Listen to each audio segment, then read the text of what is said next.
Do that now? Yes. I am. Kenmore City Council is now in session. We are going to adjourn from executive session, and no action is to be taken. And we're now in regular session. Will the clerk please take the roll? Mayor Baker? Here. Councilmember Smith? Here. Councilmember Curtis? Present. Councilmember Danuski? Here. Councilmember Herbig? Here. Councilmember Sperry? Here. Deputy Mayor Van Ness? Here. Thank you. If you will all stand, and Eric, would you lead us in the Pledge of Allegiance, please? That made your head snap. Pledge allegiance to the flag of the United States of America and to the republic for which it stands, one nation under God, indivisible, with liberty and justice for all. Thank you, Mr. Commissioner.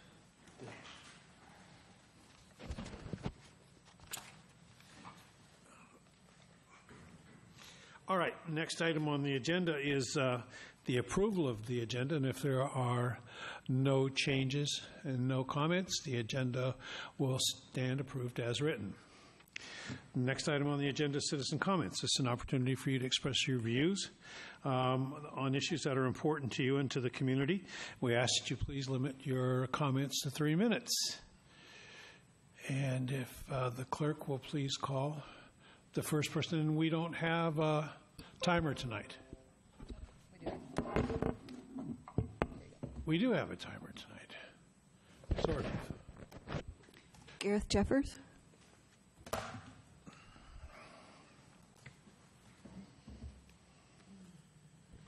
I'm back again. Mayor Baker, council members, the mayor asked me to give you a little bit of information about the Kenmore Senior Center, and I was able to come up with some numbers, which is what he had requested.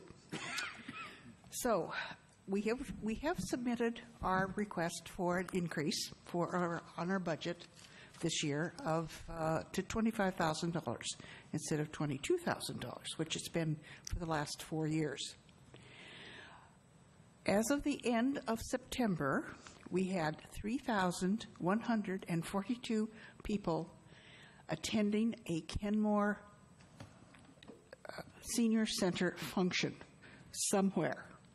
Now, that could be a class, going on a trip, attending a special event, or participating, coming through the door. That's the people that's how many people we have served in the first 3 quarters of this year in one capacity or another. Now, I will have to say, not all of those are Kenmore residents.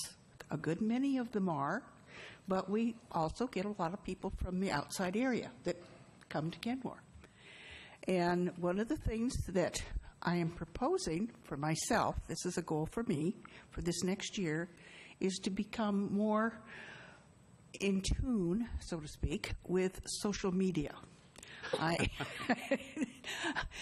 I'm trying to get Kenmore out there more, like on Facebook, and I know that there's an organization called the Kenmore Neighbors, and I'm trying to get into that. And I just found out today that there's a group up on the hill, on the Finn Hill area, that is starting the same type of community organization. And I'm going to try and see if I can slip into that so that we can keep everybody informed of what's happening at the Kenmore Senior Center.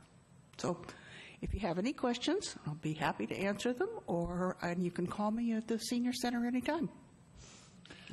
Thank you, Ms. Jeffers. Thank you. We appreciate it. Eric Admin?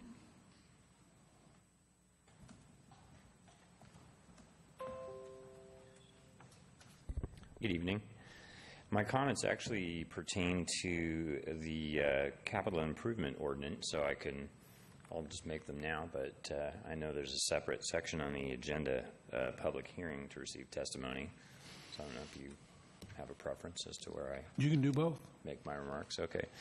So I read through the agenda bill and the list of projects, and one thing came to mind as I was reading through them, which was that one of the various parks improvements that was listed, or one of the various parks that was covered in that section of the capital improvement budget, is what's going to be known as Twin Springs Park, which is the former Kenmore portal site, which is a stone's throw from my house.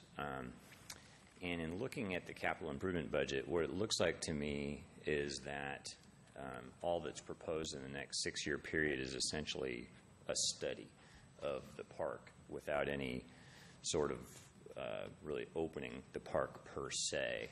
And so that puts it out till 2023 before anything is done with that park.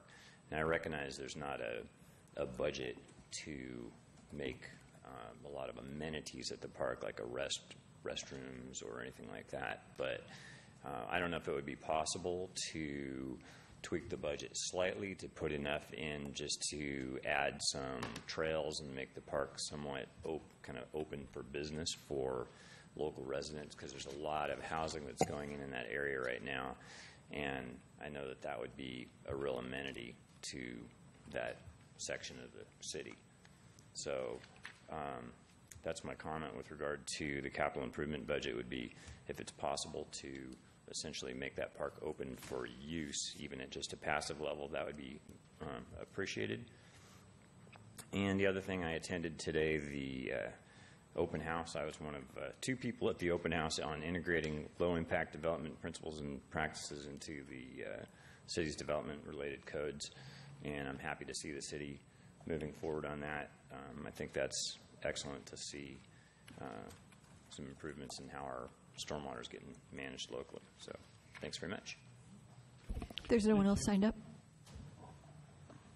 Anybody else wishing to be heard? Ms. Jeffers, thank you very much for those numbers. I know the Senior Center, from my involvement there, deals with a lot of different people, and you got a lot of people coming through that door. And I know we're very appreciative for the efforts you put forward to help out the senior community. Mr. Admin, there are a few of us on the council, a number of us on the council, the whole council, that would love to see that park move forward.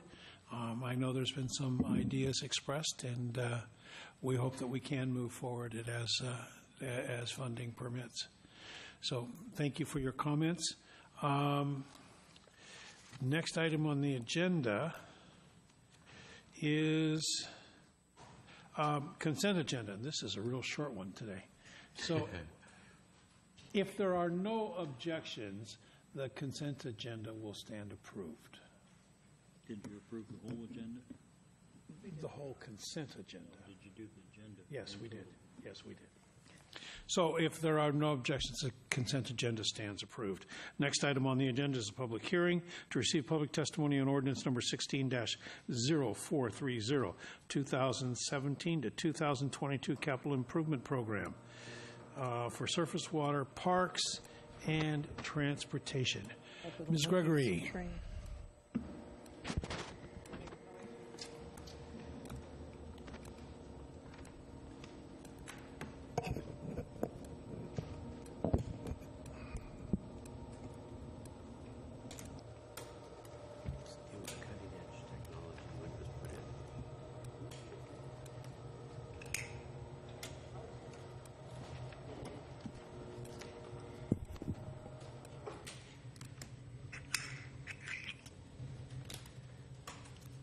Good evening, Mayor Baker, Council. Tonight we have a picture right off the bat. And we are here to present the public hearing on the 2017-2022 proposed capital improvement program. You last reviewed and discussed the capital improvement program last Monday, October 17th. And tonight we will go through it once again and provide an opportunity for public comment. There are 3 components to the capital improvement program, And over the 6-year period, there are 9 park projects included, valued at $11,238,000, 10 transportation projects, valued at just over $61 million, and 7 surface water projects, valued at $4.7 million. This list is the capital improvement, the park capital improvement projects, and I'll read those for the record. The Twin Springs Interim Use, Tolt Pipeline Trail Phase 1, Moorlands Park Improvements, the Rhododendron Park Waterfront and Open Space, Rhododendron Park Float, Squires Landing Float, Squires Landing Waterfront and Open Space, the Log Boom Park Waterfront Access, and St. Edward Ball Fields. 3 of these projects, the Rhododendron Park Waterfront, Squires Landing Waterfront, and Log Boom Park Waterfront, would be funded by the Walkways and Waterways Proposition 1 if that is approved by the voters in November. This chart just illustrates the 6-year phasing of the projects and the associated resources used to fund those projects over the 6-year period. Next, we have the 10 transportation capital improvement projects.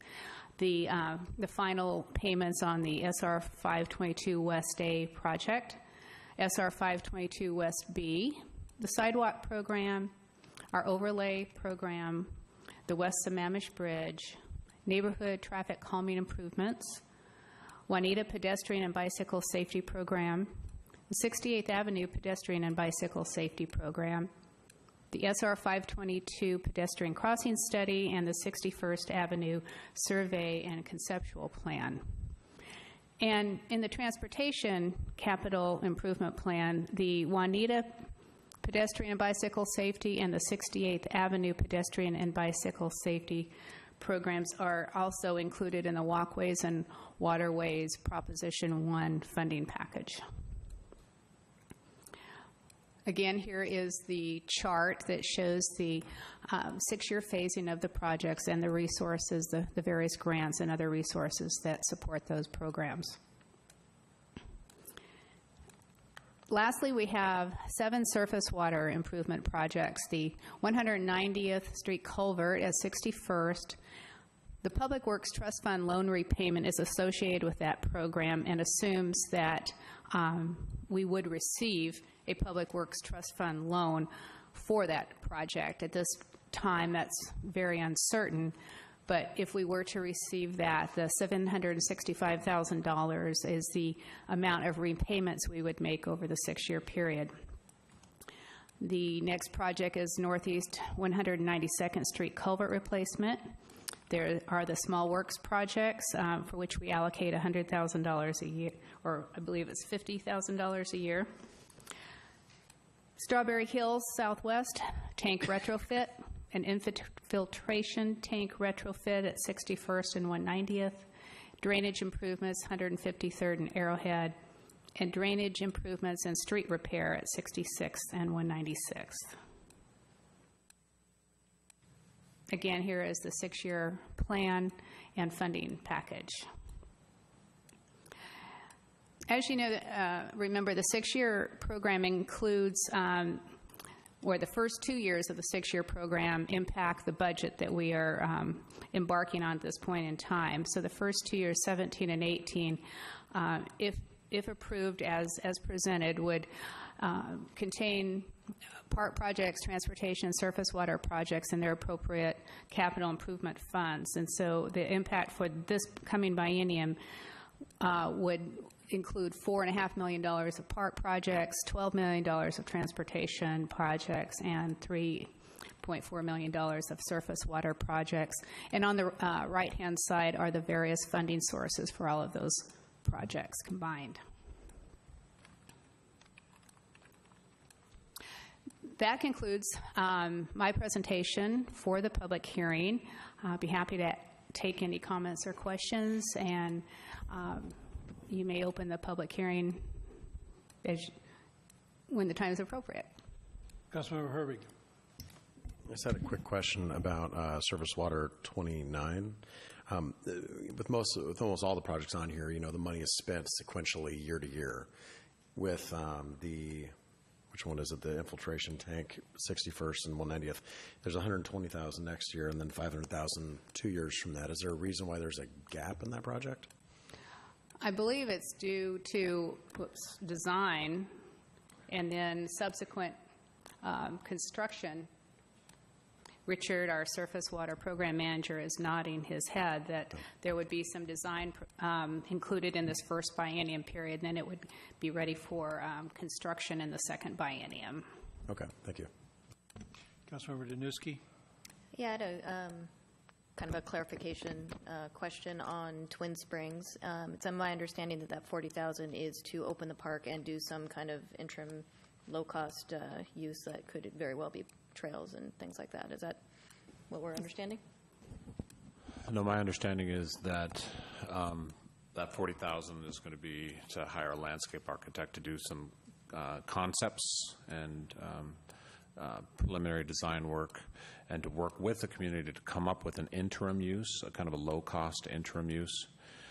So we would spend 2017 asking the citizens what they'd like to do kind of on an inexpensive level, like trails or frisbee golf or off-leash dog park or something like that. And then once we found out from the community what they wanted, then we could figure out what it would cost and then budget for that interim use. Okay, I guess I'd like to, if there's any way we can get the park open in some fashion earlier than that, that would be great. Councilmember Sperry? Thank you. So this capital improvement program assumes passage of the walkways and waterways bond measure. And of course, we don't know what's going to happen. So if it does not pass, then what would be the next step on our part?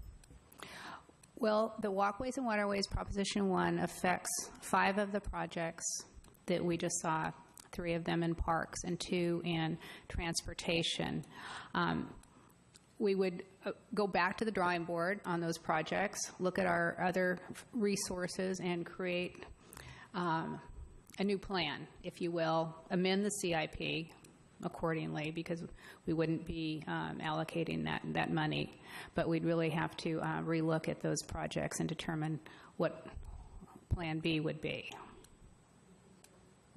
Thank you. Councilmember Smith?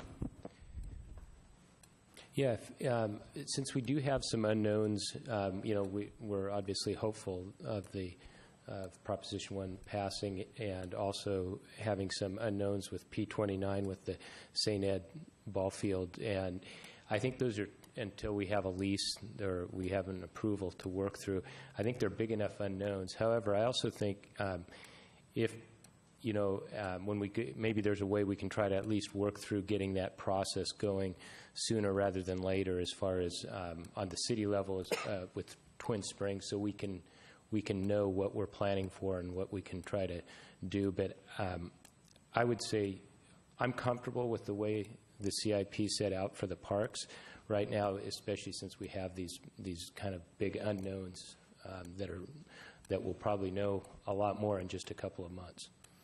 Thank you. Yes, we will. And, these numbers and these plans are dynamic.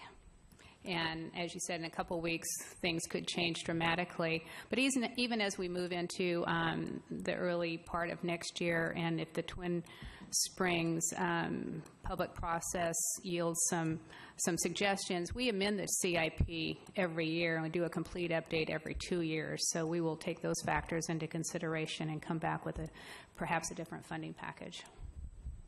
Councilmember Curtis? Question on the trust fund.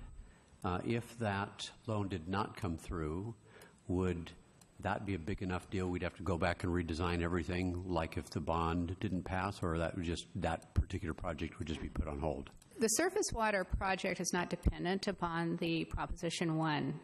If we were talking about the similarity I'm talking about is money didn't come. Right. So if the Public Works Trust Fund loan does not materialize, we're going to probably look closely at the surface water fund itself. It has a pretty healthy fund balance, and we feel we may be able to do that project with our own funds. Okay, thank you. Anybody else? All right. So I declare the public hearing to receive public testimony on ordinance number 16-0430, 2017 to 22 capital improvement program on surface water, parks, and transportation. Anybody, clerk, please call the first. There's no one signed up. Anybody wishing to be heard? Mr. Admin, please come forward, but sign up after you're done.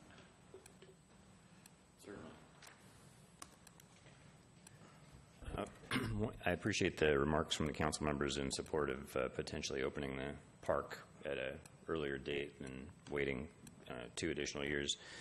One other thing came to mind with regard to the Twin Springs Park, which is that I think that it has now come into possession of the city of Kenmore from King County, and I believe that there's some sort of an ongoing commitment to maintain the restored natural areas of the park. And so I don't know if the budget, if maybe that's not necessarily falling within the capital improvement budget, but I just would like to make sure that the city recognizes that commitment and that the budget also reflects keeping that going. Because I could, as I view the park, you can kind of see how that park could easily be overtaken by invasive plants and some of that restoration work undone in a hurry if it's not kept after. So thanks very much. Thank you, Mr. Admin. Anybody else wishing to be heard? Anybody else wishing to be heard? Seeing and hearing nobody else coming forward, I declare the public hearing on ordinance number 16-0430 to be closed. I think that there's a question that all of us have on the maintenance side of things on that. And if I recall correctly, the county has got responsibility for 2 years. More than that. More than that, to make sure that it stays pretty much weed-free and invasive species-free. Yep. So, all right. So, if there's no more discussion on this issue, the chair will entertain a motion to approve ordinance number 16-0430, the 2017-2022 capital improvement projects. Is there a motion? So moved. Second. Moved and seconded. Is there any further discussion? Questions? Comments? Hearing none, seeing none, if the clerk will please take the roll. Councilmember Sperry? Yes. Councilmember Smith? Yes. Councilmember Danuski? Yes? Councilmember Herbig? Yes. Councilmember Curtis? Yes. Deputy Mayor Van Ness? Yes. Mayor Baker? Yes. 7-0. So, the ordinance is approved, 7-0. Thank you. All right. Next, it's our treat now. We've been all waiting with bated breath for this. City Manager's budget message, 2017 and 18, preliminary biennial budget. City Manager. Thank you, Your Honor. At this time, Finance Director Joanne Gregory and City Clerk Patty Safran are going to be handing out the preliminary biennium budget books to you. And I'll pause for a moment while... Oh, thank you. Look at that. My buddy Hank's there. Is that a signed edition Of Hank. Wow. Thank you. Thank you. The light reading. Oh, that's a great cover picture. I love that. I love that. That's cute. Yeah, our own resident engineer, Kent Vaughn, has designed the cover. Love it. And I dare you to find another city whose budget book cover is as cool as ours. So big thank you to Kent Vaughn for that design. And that design hits on a major theme of our next 2-year budget, which is where's the fun? And so I'd like to go ahead and read the biennial budget message, or at least a bunch of it. So I hope you brought your blankies and are getting comfortable, because this is going to be a fun reading. Just picture yourself like when you were in elementary school and your teacher was reading you a story, and maybe even in kindergarten where you got to spread out on your blankies on the floor. I'm not suggesting you do that tonight, but maybe picture yourself doing that. I also want to thank my coworkers for their hard work in putting together this budget. We do this once every 2 years, and this is a really big effort. The priority-based budgeting effort all by itself is quite large and quite extensive by all my coworkers.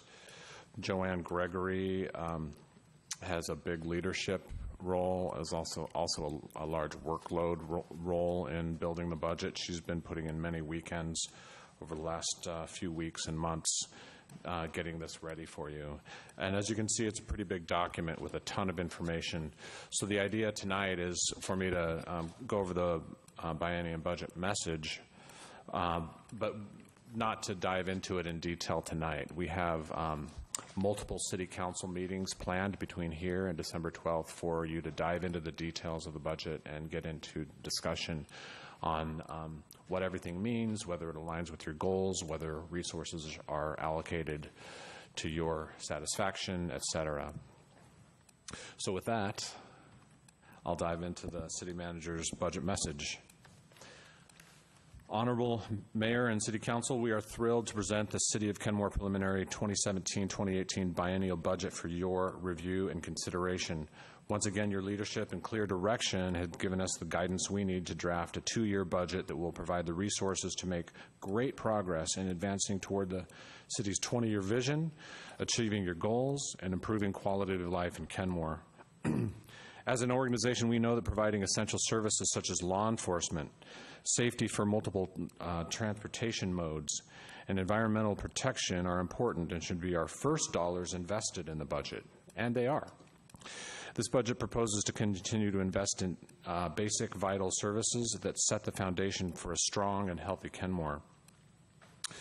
We also know that our job does not stop there. Cities like Kenmore can go beyond just being functional and providing basic public safety. Cities can play a role in prosperity and human flourishing. In other words, it's not just about preventing suffering and undue hardship, which is important. Our job is also about creating opportunities and clearing the path for our residents, businesses, and visitors to play, find fulfillment, and connect with each other as a community. This preliminary budget allocates resources and priorities to that end as well. To be on that path toward human flourishing, I believe our city organization and our community as a whole embrace a culture of continuous improvement, or what I like to call being on that upward trajectory of becoming. Especially for Kenmore, the way to make progress on that upward trajectory is through continuous improvement or relentless incrementalism. The overwhelming majority of our progress will be through the seemingly small, one-step-at-a-time improvements we make to our city. All of these incremental improvements add up over time to make a big difference. They involve both the software and the hardware of the community and include examples that are in the budget message. We are excited to be involved in all the above and much more, and this budget lays out the plans and resources to do so. That said, the city's budget has finite resources, and while we have the wherewithal to accomplish a great deal, we are finding that our financial resources are staying relatively flat compared to the continuously rising costs of doing business. Later in this budget message, I will discuss this challenge, including how it impacts the budget and how to confront it. But before we go there, let's take a look at the highlights of the preliminary budget and how they relate to the City Council's goals and the priority-based results we want to achieve. This budget is goal and priority driven. The City Council, as the elected representatives of the citizens of Kenmore, has adopted a set of major goals, and those goals start on page 4 of the preliminary budget. And you're welcome to follow along with me, by the way, if you're not already. In addition to council goals, we based our budgeting on a broader set of criteria called priority-based budgeting results.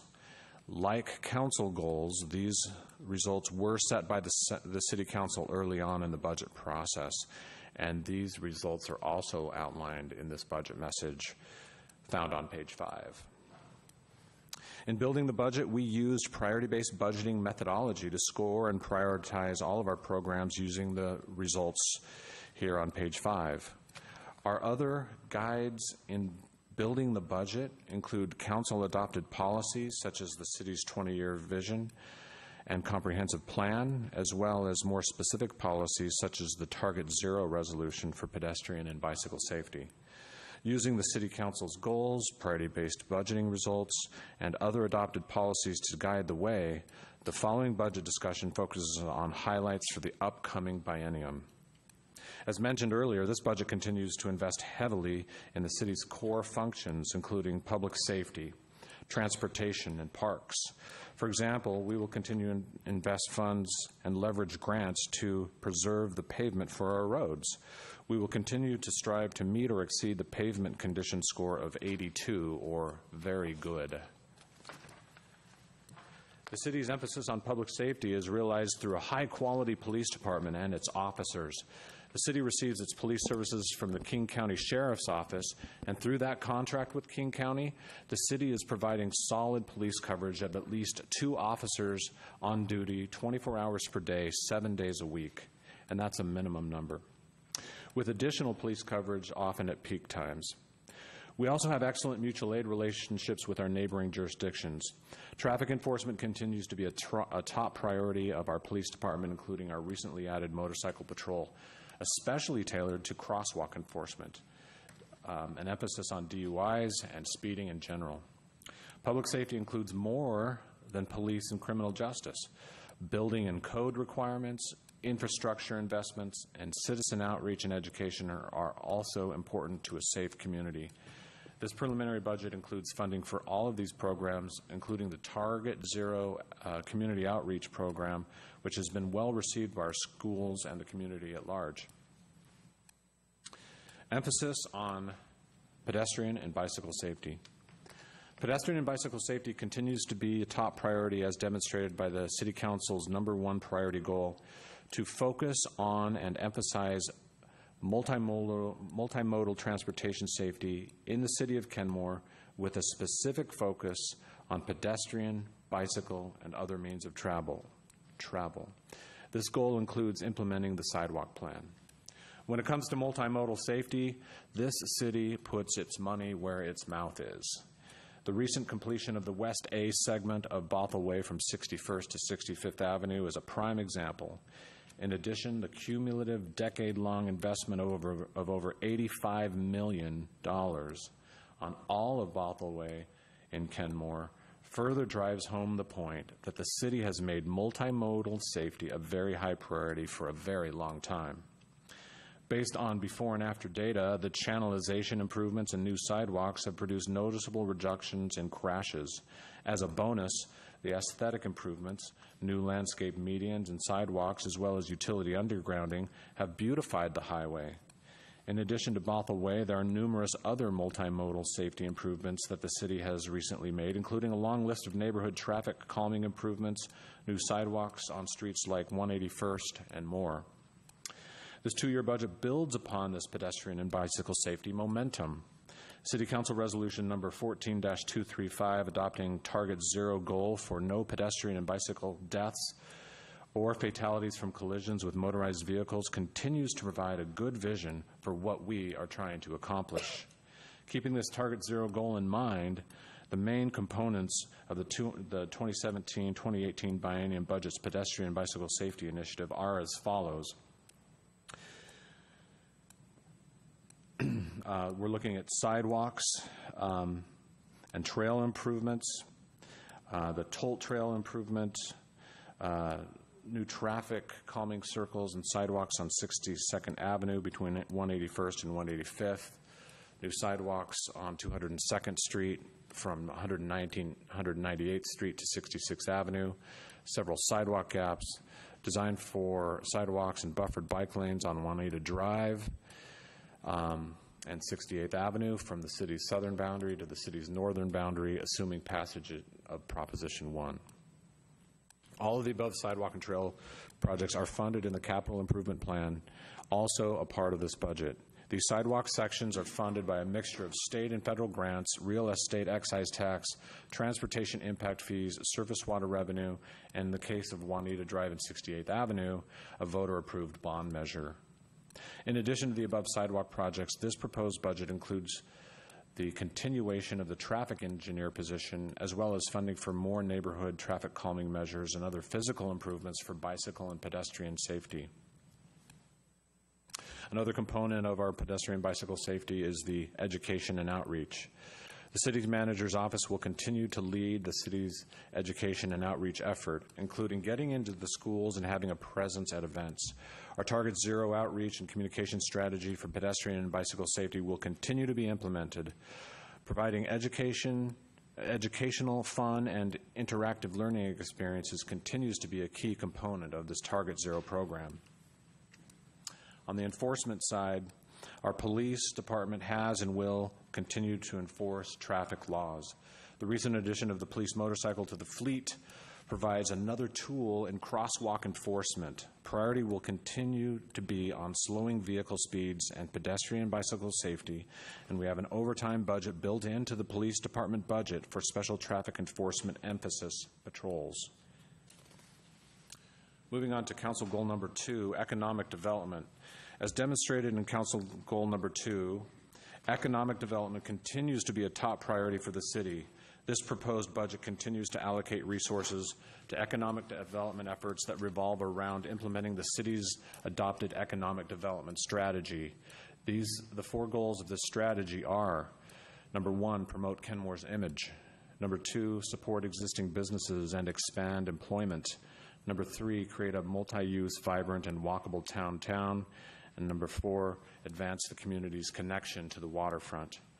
Various economic development initiatives and projects are underway and even nearing completion, including what was formerly known as Kenmore Village.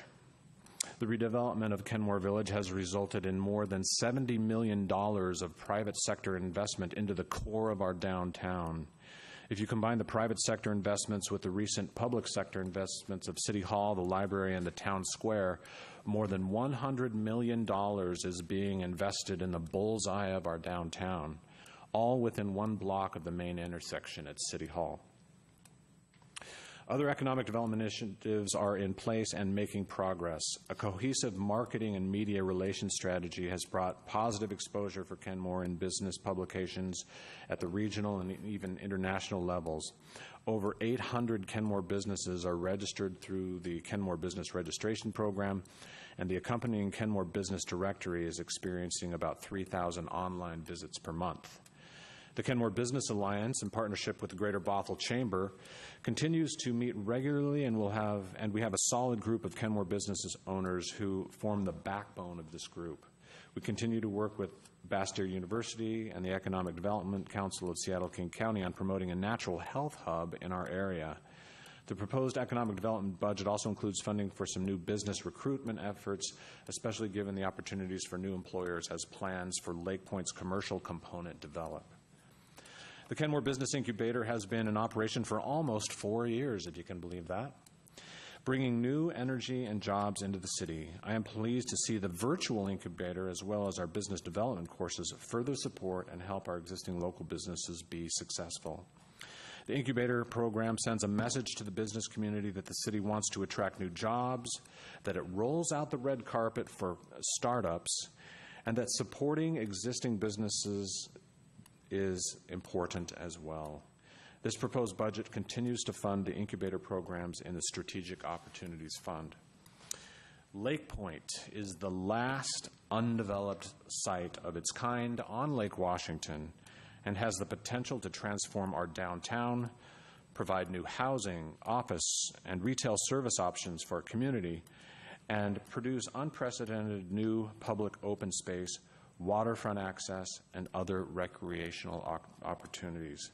Lake Point can be a true urban village right in the heart of our city. However, Lake Point is not without its challenges. How to mitigate traffic impacts and how to deal with the extraordinary costs associated with developing this unique site are chief among the project's challenges. We are in regular communications with a potential developer who has been investigating the site and could be coming in for permits or a development agreement in the next 2 years. Lake Point redevelopment will not happen overnight. Getting to groundbreaking could take 5 years or more. Once under construction, the project could phase in over 10 years or more. That said, our man on the moon goal set in 2013 is still achievable to see the project under construction by the year 2023. Where's the fun?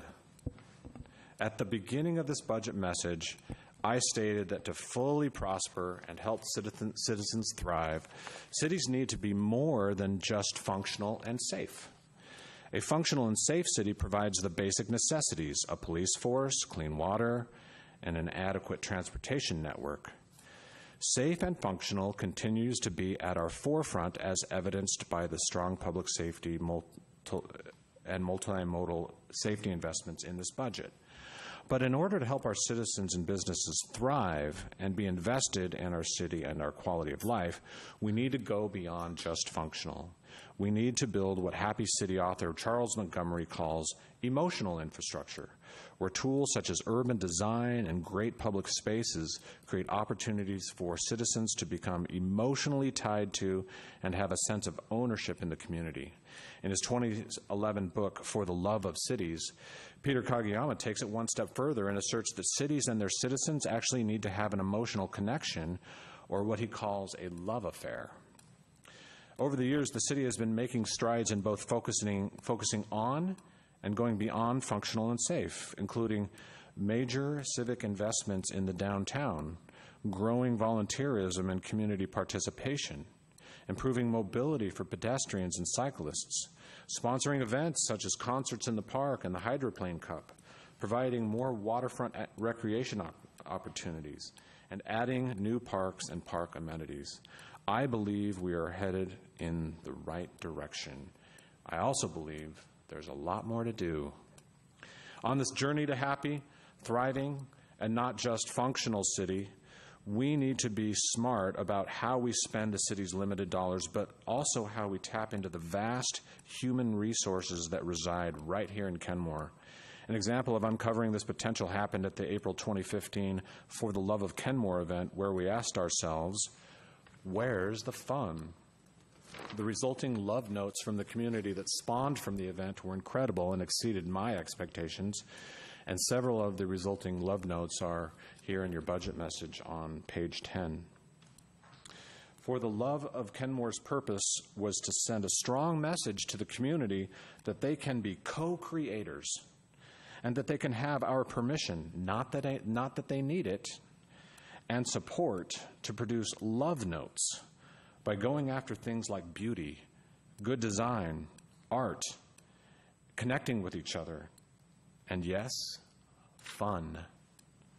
As part of his teachings at the For the Love of Kenmore event, Peter Kageyama helped give us the vocabulary, such as co-creators and love notes, to help the city and our citizens connect emotionally and ask ourselves, where's the fun?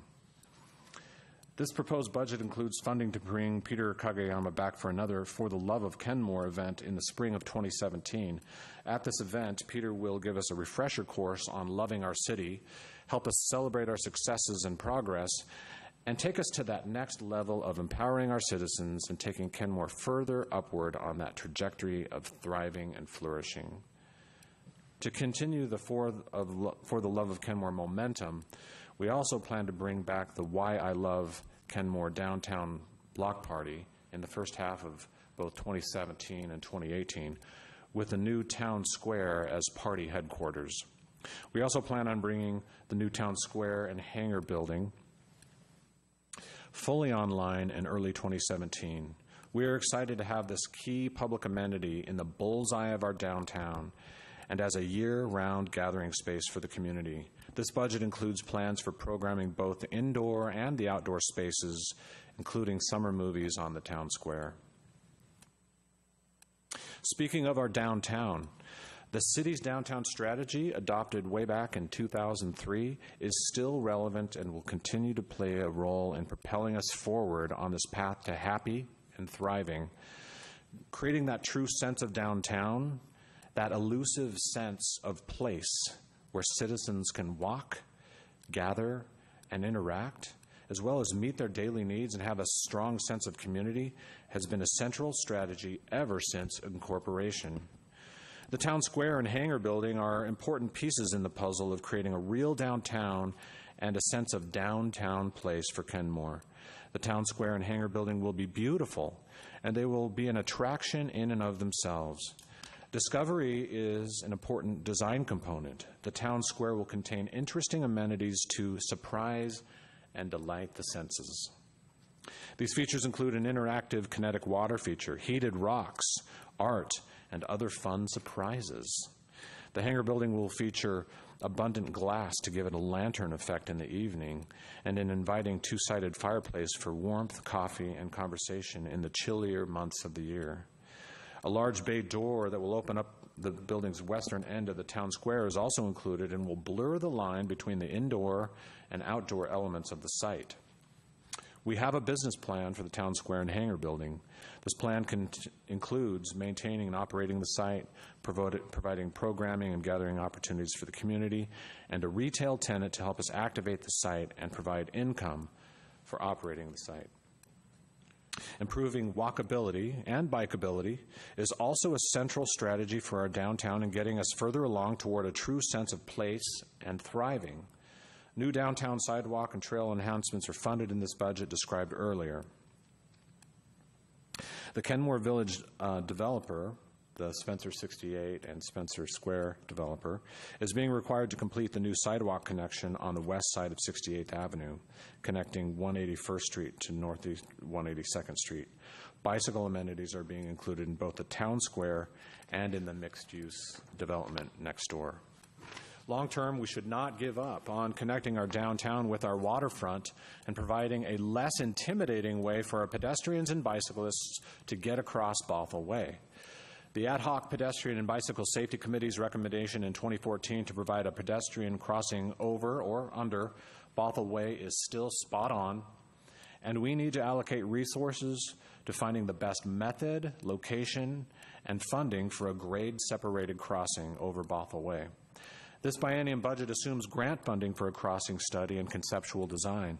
The ultimate location, design, timing, and additional funding needed to construct a Bothell Way crossing will hopefully materialize as the Lake Point project progresses.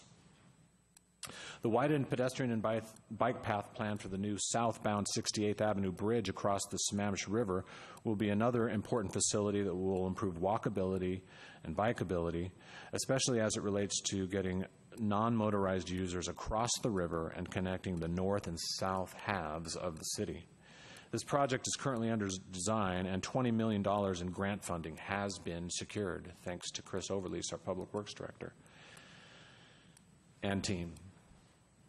Lastly, the biennium budget assumes passage of Proposition 1 Walkways and Waterways ballot measure this November. If approved by the voters, Proposition 1 will improve north-south pedestrian and bicycle connectivity on the city's main north-south arterial. So now let's go on to the waterfront. As affirmed in Council Goal Number 2, a key component of a prosperous Kenmore is how we turn toward the lake and leverage this powerful asset. Our waterfront on beautiful Lake Washington is a precious resource that few cities have.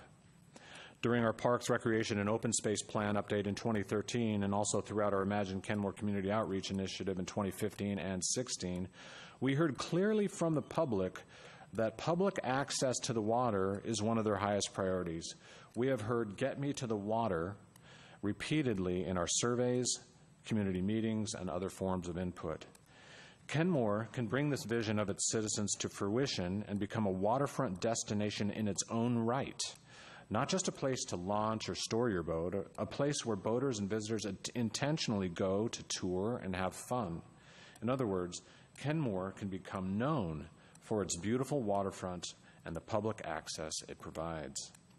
Over the last several years, we have seen progress toward that end, including the acquisition of a new waterfront property next to, and now an extension of, Squires Landing Park and at the confluence of the Sammamish River at Swamp Creek.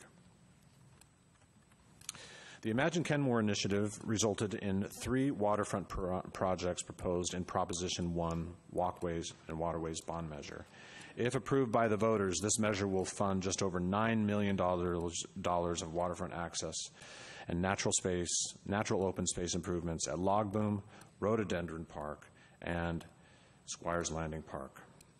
By creatively and aggressively pursuing a course similar to what I have outlined above, we can, number 1, respond to our citizens' repeated requests to get them to the water, and number 2, put Kenmore on the map as a water access and recreation destination. Another City Council goal pertains to traffic congestion and how it affects local multimodal mobility. Our state and federal legislative agendas confront the cumulative impacts of state transportation decisions and inability of state highways to handle regional traffic and the resulting congestion on local roads in Kenmore. For example, we are asking, as mentioned earlier, for assistance for a grade separated crossing going north-south over Bothell Way. An improvement like this will be an incremental, though not insignificant, improvement in alleviating local congestion caused by the heavily traveled Bothell Way. With significant regional growth projected for the foreseeable future, automobile congestion on state highways, including Bothell Way through Kenmore, will continue and probably worsen. As a result, alternate modes of transportation is the name of the game from this point out, including dedicated through lanes for bus rapid transit. Over the last year, Kenmore, in partnership with its neighboring cities, successfully advocated for bus rapid transit on the Bothell Way and 150th Street corridor to be included in this November's Sound Transit 3 ballot measure package. If approved, bus rapid transit through Kenmore will connect the major I-405 BRT artery with a future light rail station at I-5 and 145th Street on the light rail spine and shoreline. This project will provide another choice to automobiles and should improve both speed and reliability on an ever increasingly congested corridor. Okay, the budget picture. All the above highlights for the next biennium are significant. They'll propel us forward on that upward trajectory and improve the city's safety, economy, and quality of life. Yet these highlights are only a portion of what our city will accomplish in the next biennium.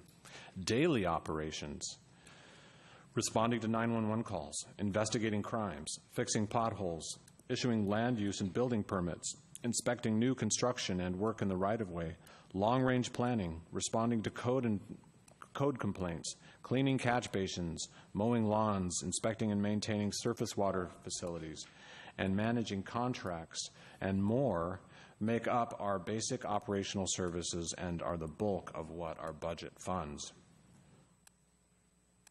Funding these operational functions, combined with knowing what new investments to make in capital and economic development programs, have been at the core of building this budget. With key revenue and expenditure assumptions in place, we believe we have built a budget that achieves a strong balance of making new investments and keeping operational services fully funded. For historical context, the city's general fund revenues saw declines for several years during the Great Recession. The years 2007 and 2008 saw general fund revenues peak at $10.4 million for each of those 2 years. Then the general fund's total revenue declined thereafter, hitting the low point of $9.3 million in 2011. We have since seen modest increases each year thereafter, with sales tax and permit fees leading the way and the new water and sewer utility franchise fee being implemented in the second half of 2013. Property tax, on the other hand, has seen relatively slow growth compared to the rising costs of doing business. Because of the state-imposed cap on property tax revenue growth, we are forecasting a 2.26% increase in 2017 and a 1.5% increase for this revenue, this property tax revenue, in 2018. And note that these increases include revenue from new construction. We are anticipating reductions in permit fee revenue and sales tax. We are not expecting the same level of new commercial construction activity to sustain this year's level of permit revenues. Similarly, sales tax from new construction is expected to drop off because larger projects such as Spencer 68 and the link at Spencer Square are not expected to continue much beyond early 2017. Here you see a couple of graphs illustrating the trends in some of our revenues.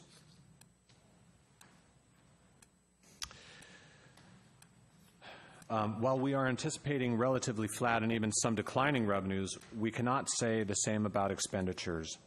Ongoing programs with new positions or additions are experiencing cost increases that are outpacing revenues. I should say, let me restate that sentence. Ongoing programs with no new positions or additions are experiencing cost increases that are outpacing revenues. The largest example of this phenomenon is the public safety budget, comprising police, jail, court services, and consuming almost 50% of the general fund budget. The public safety budget is about $4.3 million per year and is expected to grow with no new positions or programs to $4.6 million in 2017. For comparison purposes, the city's property tax revenue is just over $4.5 million per year. As shown in the chart on page 16, the public safety budget is growing at a faster rate than property tax revenue. In 2011, public safety accounted for 87% of property tax, has grown to 95% of property tax in 2016, and is expected to reach 98% of property tax in the next biennium. When it comes to the public safety budget, we have little control over costs aside from cutting service levels. Police, jail, and court are provided to the city by contract with other agencies. These contracts contain cost allocation formulas and are based on the actual costs of providing the services. Cost increases in these contracts are also based on actual costs and are driven largely by increases in labor costs.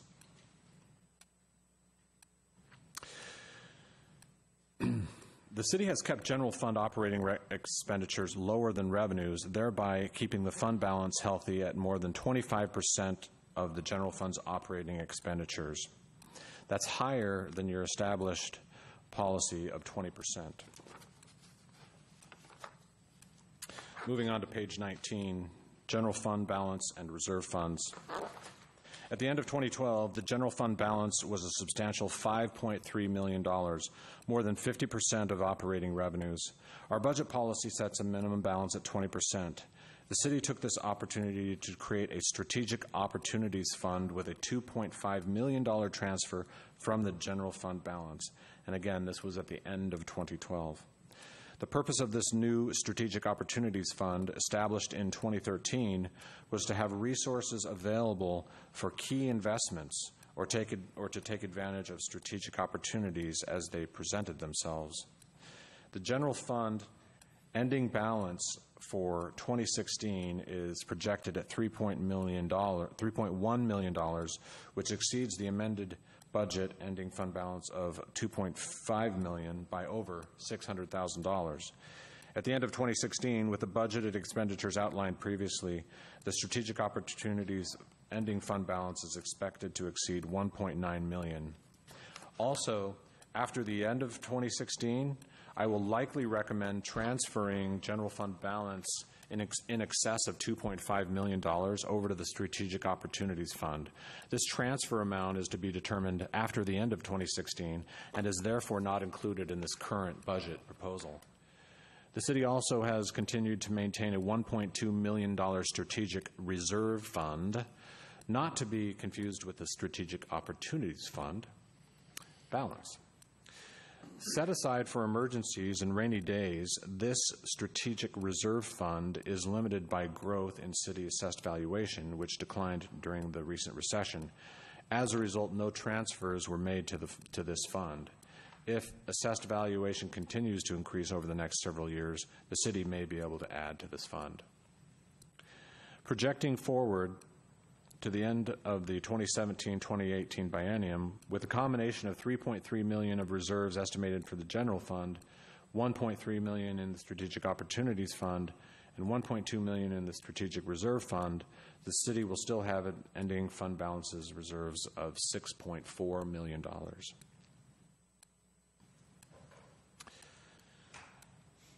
This next section, I'm not going to read it word for word, but it does talk about the 6-year financial outlook. It talks about a particular home, my home, because it's hard to create the average home when it comes to property tax, and it compares it to growth in the local share of property tax, to the Seattle Consumer Price Index, and also median household income. Long story short, at least when it comes to my home, which is a pretty typical home in Kenmore, the local share of property tax paid is not keeping pace with CPI or household income. In conclusion, this preliminary budget proposal for 2017 and 2018 is a pleasure to present. We have many meaningful services and projects planned that will sustain and even boost our momentum on Kenmore's upward trajectory of becoming. Our budget is balanced with resources in place to retain professional, high-caliber city staff to get the job done. Our focus continues to be on advancing the City Council's goals, as well as the results identified in our priority-based budgeting process. Lastly, spending our first dollars on being safe and functional, while also taking our community to happy and flourishing, is what it's all about. I know we can continue to tap into and empower our citizen co-creators to produce lasting love notes that will connect us together, bring Kenmore that much closer to realizing its 20-year vision, and even get an answer to that quintessential question, where's the fun?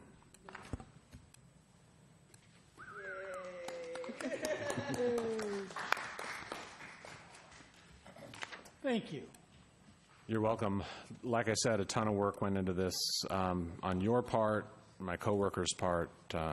Joanne Gregory, as our finance director, has put countless hours into this, and we really look forward to diving into the budget discussions with you in the coming weeks. All right.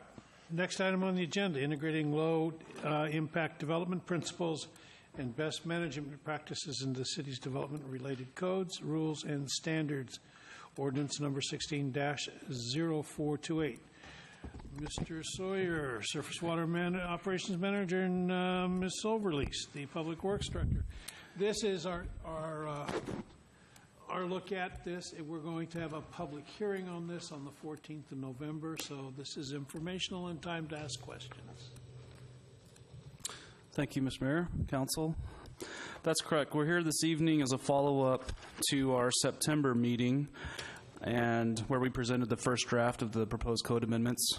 For this meeting, we've provided you the draft ordinance and the second draft of our proposed code amendments for your review, and we'll be accepting comments, questions this evening. And what went into that second draft, we've held 2 open house meetings for the public. We actually just held a third right before this meeting this evening and had a couple more folks come in and have some comments.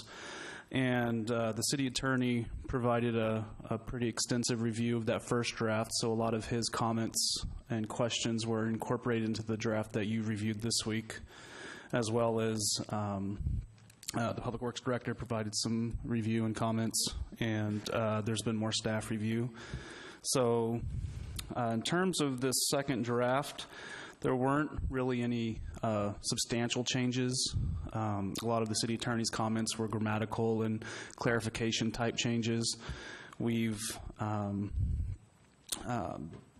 presented this to you in a way, hopefully, that made sense. Basically, from the first draft where we didn't have comments, questions. We've kind of accepted those changes, and then we've just presented and highlighted those changes since the first draft for the second draft for your review. So that's what you see highlighted and the strikeout and the additions and all that to make that clear for you. And as the mayor already mentioned, November 14th, we'll be holding a public hearing. They're being presented this same draft that you see before you tonight. So we'll take your comments, questions from this evening's meeting, the comments we received from that public hearing on November 14th, and we will, staff will review those comments, integrate those into the last and final draft, and we'll be presenting that to you at a final meeting some point late November, early December. So with that, I'd like to open it up for any questions, comments. Questions? Comments? Councilmember Sperry. I guess this actually is more of a question. So I made it to page 27 of the 97, and you were describing what were pervious surfaces and impervious surfaces. And I read it and I read it again, and I still am not sure what you guys are doing here. So, not that I pretend to understand it all. So, I'm sorry, I don't have the page numbers on mine. Can you give us the actual code section? Number. It's 13.32530, new impervious surface, and then it has a definition, and then the next one says new pervious. So obviously I'm going with the assumption impervious means water can't go through it. And when I read it, it looked like, things that you would expect. New impervious surface means the addition of hard or compacted surface, such as roofs, pavement, gravel, or dirt, and the addition of a more compacted surface, like paving over and all that kind of stuff. Mm-hmm. But then I thought this was kind of interesting that you said that the permeable pavement and vegetated roofs are considered new impervious surface for the purposes of determining whether thresholds for application of minimum requirements are exceeded in the surface water DM, I guess that's design manual, as our lawns, landscaping, sports field, da-da-da-da-da-da. And so I guess what struck me about that was I thought we were encouraging permeable pavement and vegetated roofs, and so I was kind of wondering why that would be calculated that way. Sure. So the intent is that when someone comes in with an application and they're proposing these surfaces such as green roofs and these permeable pavements, in terms of just what triggers a drainage review, so we know when they begin their application process what our engineer is going to actually see and review, we want those to show up so that it actually triggers the drainage review and we can actually take a look at their application and see what they're proposing. And then when it actually comes to what they have to do to develop the site, that's when they would get the credits for those permeable surfaces. So when it talks about for the purpose of triggering the drainage review, we'll look at all that, the square foot, because that's based on the square foot of what they're proposing. But then when we actually go model and give credits for what they're doing, that's when we would, for instance, look at a permeable asphalt or a green roof and model that. We wouldn't model that fully as an impervious area. We would give credit as, model it as half impervious and half grass or something like that. And so that would be actually dictate like what kind of facility they would need to build, and that's when they would get that credit. But when they're actually just coming in and getting their permit, that's what that means when we actually look at it all as impervious, just so that we get that within our drainage review threshold. If that makes sense. It does. It's yeah, so there is still some benefit in terms of credit, if you will. It's just not in this initial part of the review. So. Correct, yeah. And I forgot to introduce, but Alex Campbell is with HPL. He's the consultant helping us on this, so I don't know if Alex had anything to add to that. Yeah, like Richard mentioned, I think what you're going to see is a certain ratio of impervious credit given to impervious surfaces, so it's not going to be considered 100% impervious, but what you might see, for example, is 50% credit for these impervious surfaces, or pervious surfaces, excuse me. Any other questions? Not hearing or seeing any. So, you got what you need? Looks like you're on the right track. Yep. So, yeah, you will see us again on November 14th and at the public hearing. Wonderful. One last shot. Thank you very much. All right. Next item on the agenda, staff report. Mr. City Manager. I think I've done enough talking. The only thing I'd want to mention is Halloween at the Hall this coming Friday night. So feel free to dress up in your favorite costume. Should be a lot of fun. A lot of fun for kids in particular. I use that word again, fun. Fun. What time is that at City Hall? I believe it's 6 o'clock. Okay. Yeah. All right, comments, reports, initiatives. Councilmember Smith. I'd like to just thank the city manager for his fine report, and I know it's a lot of work and it's appreciated. Nothing else to add. Let's switch it up. Councilmember Danuski. Nothing to add. Councilmember Sperry. Two things.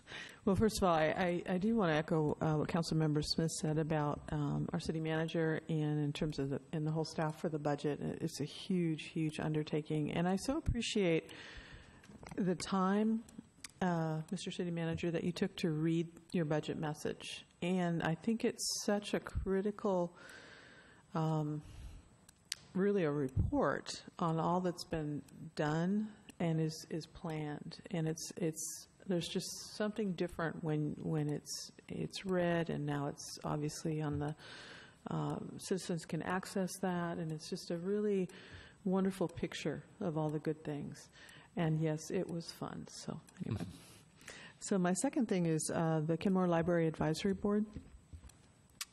We've had a couple of staff changes, not necessarily with the board, but I'll get to that. As you may remember, the whole King County Library system has a new director, and that's been a little over a year. His first name is Gary. The other part that's new is the manager of this sort of cluster of libraries, which is Kirkland and Bothell, Lake Forest Park, and Kenmore. Karen Hardiman has retired, actually, so there's going to be a new person taking her role that we aren't sure of yet. One of the issues about the library board that's really been ongoing ever since the new library was built, because I don't know if you remember, but we were asked by the director at that time to form the library board, advisory board, and with the idea of advocating for the new library. And of course, it was very effective in terms of helping with some of the issues that came up during that time. And since when the new library opened, it was kind of like, now what?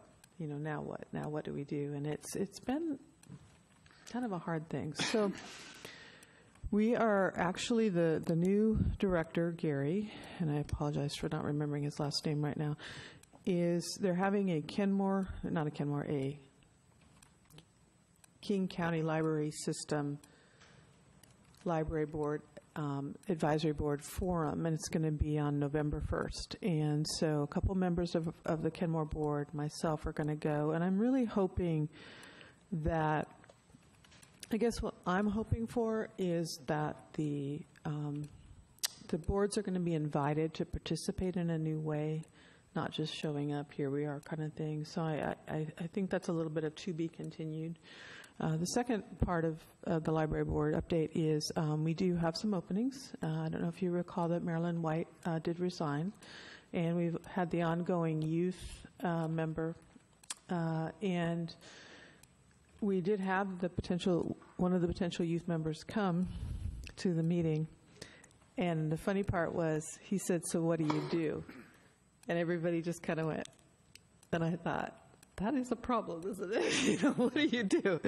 So I don't know if we just need to have more fun. We did have snacks and we had a nice party, but anyway.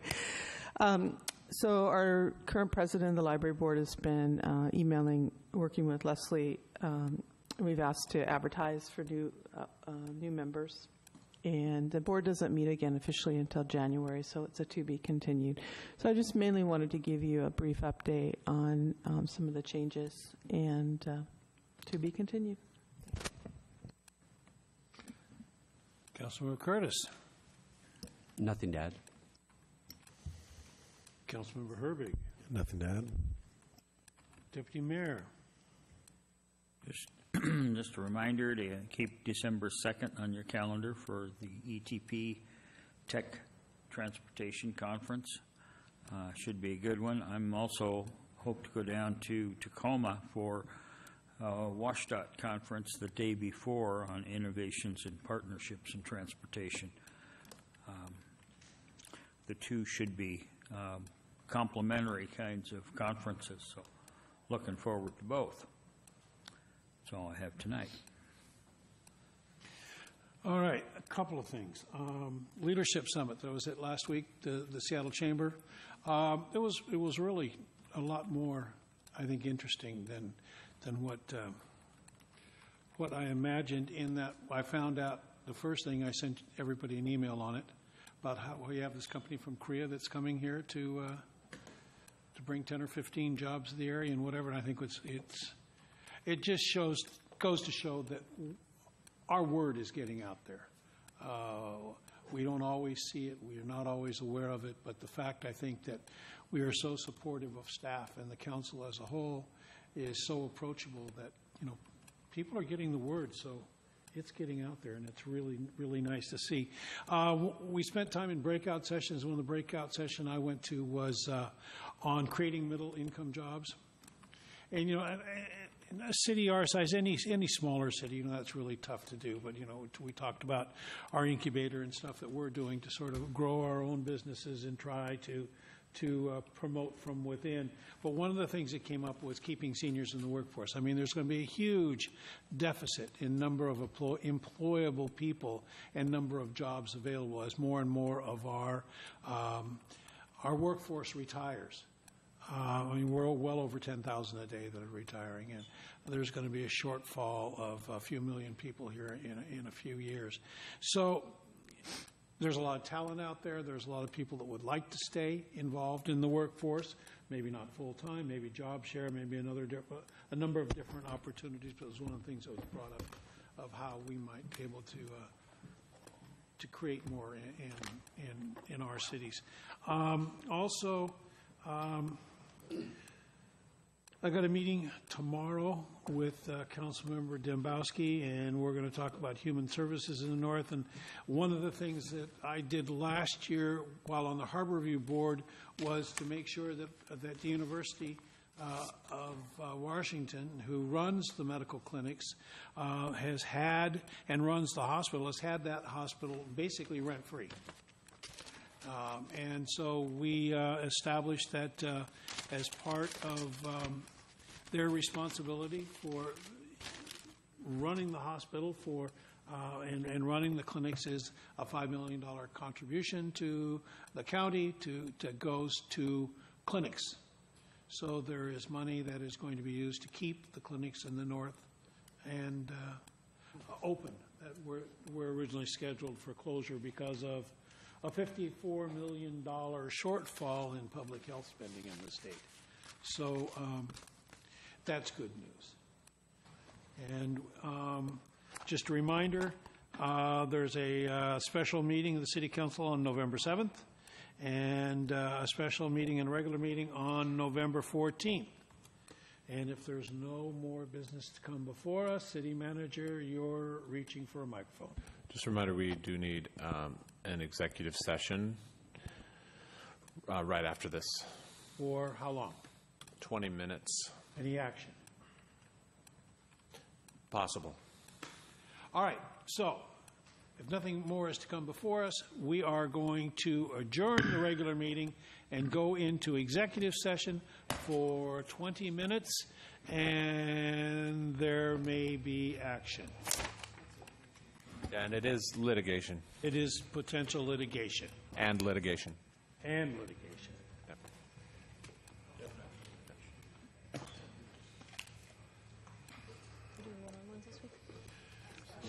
Oh, thanks. You too. Yeah. I had wintergreen, and I liked wintergreen, but now I got spearmint, so.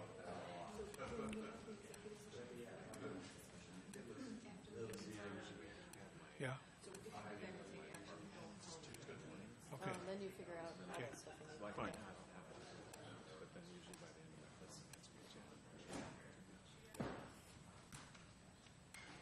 Okay, yeah, running down Gregory.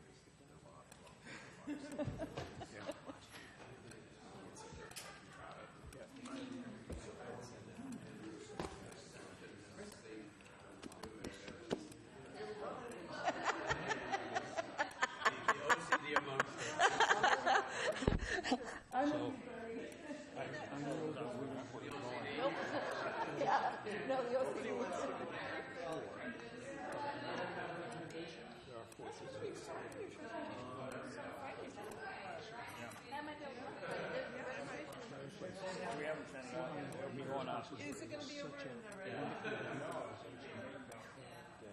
You can provide, no, but I've heard that I have a lot of respect. And I'm highly supportive. Thank you. I know we could. Well, you can't. Huh? Oh, doggone it.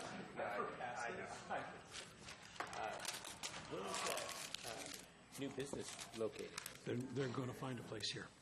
So they're committed, even though they don't have a spot, Yep. they're committed to the city? Yep. Wow.